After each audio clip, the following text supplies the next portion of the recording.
Class 12 physics current electricity exercise की NCERT question का question number 5 देखेंगे। 5 में क्या कह रहा है, silver wire has resistance of 2.1 ohm at इतना degree Celsius and resistance of 2.7 ohm at इतना degree Celsius. Determine the temperature coefficient of resistivity of silver.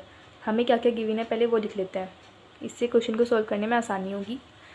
हमें रेजिस्टेंस दे रखी है R1 = 2.1 ओम, कितने टेम्परेचर पर, T1 टेम्परेचर पर 27.5 डिग्री सेल्सियस, ठीक है।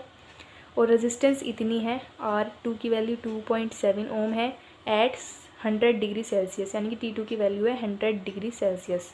हमसे पूछ रहा है टेम्परेचर कोफिशिएंट ऑफ रेजिस्टिविटी, मतलब अल्फ़ा की वैल्यू हमसे पूछ रहा है।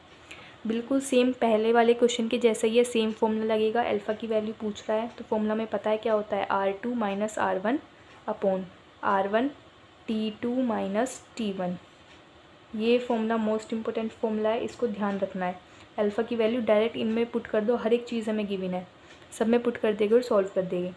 देखो अल्फ़ा इक्वल R2 कितना है 2.7 माइनस R1 कितना है 2.1 अपॉन 2.1, T2 है 100 माइनस 27.5।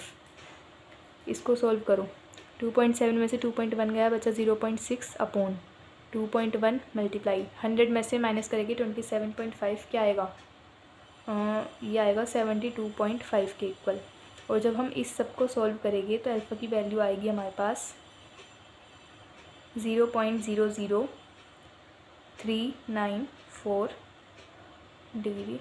इसमें ये आ गया हमारे पास अल्फ़ा की वैल्यू, ये है हमारा आंसर। अल्फ़ा का डायरेक्ट फॉर्मूला लगा के वैल्यूज़ पुट कर दी और सॉल्व कर दिया, ठीक है। I hope you like this video. If you like please subscribe my channel. Thank you.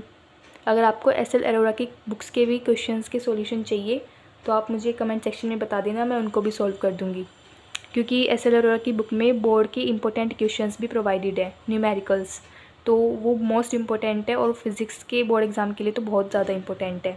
तो आप कमेंट सेक्शन में मुझे बता देना। Thank you.